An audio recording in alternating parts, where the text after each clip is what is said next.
થરાદના દાંતિયા ગામે સમાજને કલંકિત કરતી ઘટના સામે આવી છે। દીકરીના પ્રેમ સંબંધથી નારાજ થઈને પિતા અને કાકાએ હત્યા નિપજાવી દીધી। પ્રેમે કરેલી હેબિયસ કોર્પસના કારણે આ ખુલાસો થયો છે। બંને ભાઈઓએ પુરાવાનો નાશ કરવા રાતોરાત અંતિમ સંસ્કાર કરી દીધા।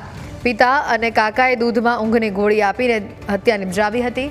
યુવતીના પ્રેમીએ ગુજરાત હાઈકોર્ટમાં હેબિયસ કોર્પસ દાખલ થતા ખુલાસો કર્યો છે। કોર્ટના આદેશ બાદ થરાદ પોલીસે શંકાના આધારે પિતા અને કાકાની અટકાયત કરી છે। બંનેની પૂછપરછમાં દીકરીની હત્યા પિતાએ જ કરી હોવાનું સામે આવ્યું છે। પોલીસે બંને આરોપીની હાલ તો ધરપકડ કરી વધુ તપાસ હાથ ધરી છે। અને આ અંગે વધુ માહિતી મેળવીશું। ફોનલાઈન ઉપર સંવાદદાતા રતનસિંહ જોડાયા છે। રતનસિંહ, જે પ્રકારે આ ઘટના સામે આવી છે, સમાજને કલંકિત કરતી આ ઘટના છે, શા માટે હત્યા નિપજાવવામાં આવી અને હવે પોલીસ આગળ કયા પ્રકારની કાર્યવાહી કરી રહી છે?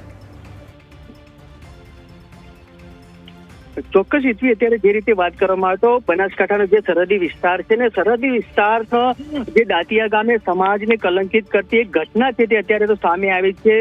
પિતા અને કાકાએ મળીને પુત્રીની જે હત્યા કરી દીધીનો જે બનાવ છે તે સામે આવ્યો છે। બનાવ એવો છે કે પ્રેમ સંબંધથી નારાજ થઈ અને પિતાએ પુત્રીની જે હત્યા કરી દીધી હતી।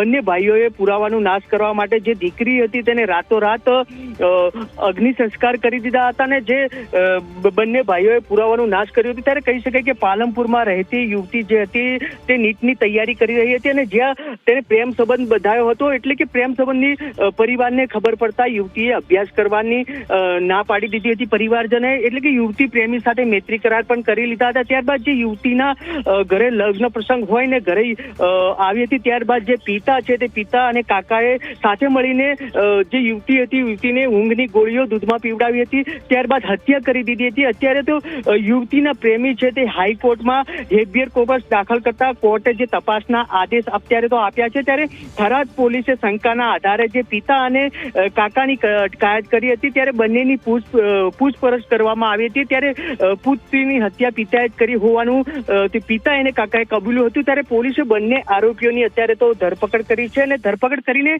આગળની જે કાર્યવાહી છે તે હાથ ધરી છે। હેતવી, આભાર રતનસિંહ વિગતો બદલ।